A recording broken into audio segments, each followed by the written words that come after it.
Stop. Off your back and on your feet. It's each one teach one, ain't no time to sleep. It's your boy Big Mac from Bonafide, live and direct from my sacred space, aka my home away from home, aka my office on wheels, aka my big rig. Hey man, listen, if you're listening to my voice, if you're looking at my face, then you received your first miracle of the day. And around these parts, we like to give God thanks by just taking a brief second to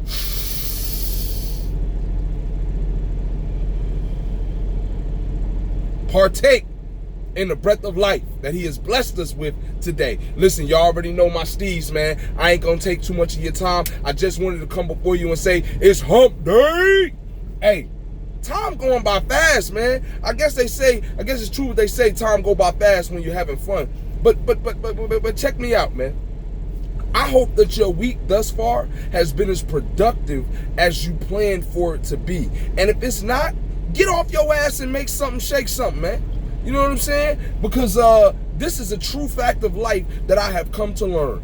Everybody is self-made.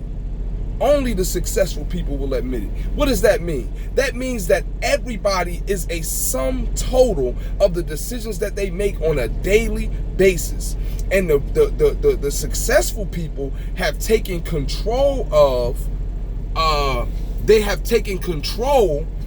their decision-making process, thereby taking control of their day, their week, their month, and their life. So I'm urging you today, as we get over this hump in the middle of this week, right, on the way to the weekend, that you will start taking very seriously the decisions that you are making in your life. Man, I'm looking on the news and I see this girl, Meghan Markle, man, she went over there and she married the prince, and I feel, I'm saddened by what she had to endure, because no human being should have to endure these things. However, I do not sympathize with her. Let me say this again.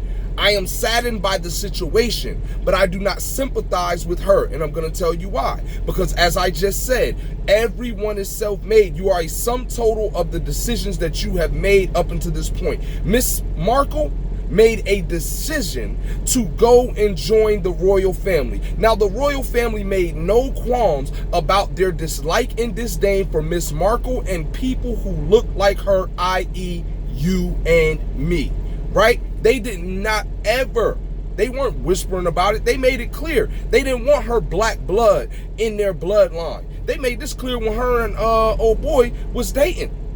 So now that you're married and you go over there and they tell you that your son will not have a title, they tell you that your son will not have royal security, they start to ostracize you and leave you to the side of things. Now you're feeling suicidal. And again, I'm sad for that situation, because I have been suicidal before, and I know that things must be pretty heavy on a person. However, when I was feeling suicidal, those were circumstances outside of my control. Ma'am, you made a choice. You knew that they have a history.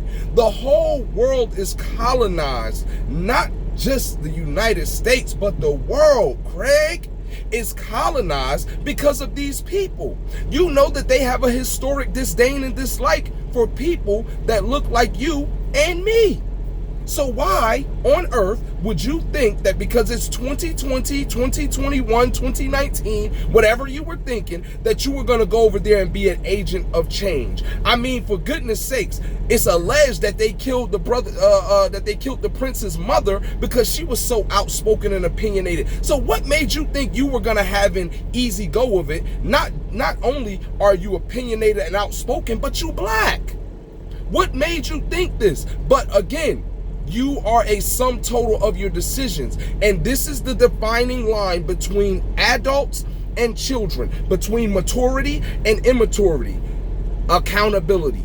You must be held accountable for the decisions that you make, and you cannot cry victim once those decisions do not pan out the way that you thought they would or that you wish that they would. I have no sympathy for women who lay down, have sex, and end up pregnant and find out, hey, this guy ain't worth the food stamps that he printed on. I have no sympathy for men who get involved with criminal organizations and then they get sentenced to 20, 30 years and now they want to give up the whole gang. I have no sympathy for these type of people because these are decisions, and we can get into their circumstances surrounding these decisions, absolutely. But listen, the way you grew up might not be your fault, but the way that you're living is your responsibility. A very wise man said that. It's not your fault, but it is your responsibility. And right now, I'm going to need you and me on this hump day to take responsibility for our lives. Then you got another example. You got the young brother down in Texas. They made this young brother drink piss. I'm pissed off about them making him drink piss. They was calling him nigga, doing all of this stuff, and he had been suffering abuse and bullying at the hands of these kids months before he went to this sleepover. Mom, you have to be a parent and tell your kid, even though, because we understand why he wanted to go. At his age, 12, 13, the most important people in his life are his peers. But mom, you have to be the parent and say, son, if that's how they treat you, they are not your friends. And I have to protect you from you, because right now, you don't know what that decision to go over there and hang out with these kids entails. And look, you end up pissing and you end up drinking piss.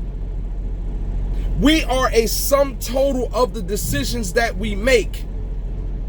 Here's another aside for my people. This is something else that it shows me.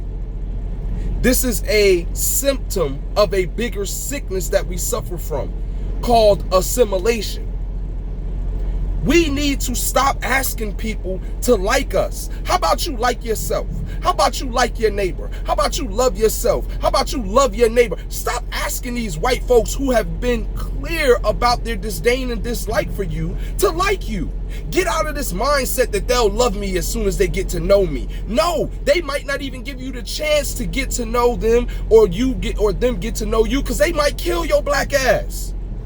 Stop having that mindset. And I'm not saying all white people are evil. I'm just saying that when a person tells you who they are from the beginning, stop trying to make it like they are lying or they're fibbing to you, and that's not who they really are. There's good deep down inside everybody. Listen, there are just some people who are filled with hate, and deep down at their core, they don't like nobody. They don't even like themselves. So stop trying to assimilate and be everybody damn friend. Learn how to be black people friend. And I'm not saying that this woman would have had an easier go of it if she had a married black. I don't know what her life would have been. All I'm saying is you don't deserve to cry victim now that you have made a decision and that decision has caused you anguish. I've had many decisions that I've made in my life that I'm still paying for to this day. To this day, I'm still paying, I'm still feeling the reverberation of some of these decisions. And I can't cry about them. Why? Because I made these decisions, whether I made them in ignorance or I made an educated decision. I made the decision, therefore I must live with the consequence, the reward or punishment of those decisions. And you too, ma'am, are expected to do the same thing. Why? Because you're an adult and you will want to be treated as an adult. And part of being treated as an adult is the expectancy that you will take accountability. Because of what? Everybody is self-made. You are a sum total of the decisions that you make. So today, it's hump day. Let's get over this hump of blaming people for the way our life turned out. Let's get over this hump of blaming somebody for us not having. Let's get over this hump of blaming somebody for keeping us down. Let's get over this hump of blaming somebody for pulling us down. Let's get over this hump of not taking responsibility. Let's be accountable to ourselves, to our community, to our country, to our world at large. This does not mean that other people do not have any responsibility for what has befallen you. It only means that you are now taking responsibility to change it, and you're not waiting for them to take their foot off your neck. You're not waiting for them to let you in the door. You're not waiting for them to present an opportunity to you. Today is hump day, and we getting over the hump of waiting, and we going to take our shit. We kicking down the door. We coming through the window if we got to, but we ain't playing no more, and we ain't waiting on you to give us what we owe. All right, I said I wasn't gonna be before y'all long, man. I'm done. As I said before, take accountability. Miss Markle, you chose to go over there. No different from OJ. No different from OJ. Remember what OJ said? I'm not black, I'm OJ. What Jay-Z said. Okay. So, listen to me. Take accountability, man. Hold yourself accountable. I feel you. Y'all tried it, but no. Be accountable. Hey, for the rest of y'all, man, my good people out there, stay alert, stay attentive, stay alive, man. And share the video, comment on the video, man. If you know somebody that can use this game that I guess I'm putting down in the morning, comment down there for me and let me know that you're feeling the things that I'm saying. And if you're not, let me know that too. Till the next time.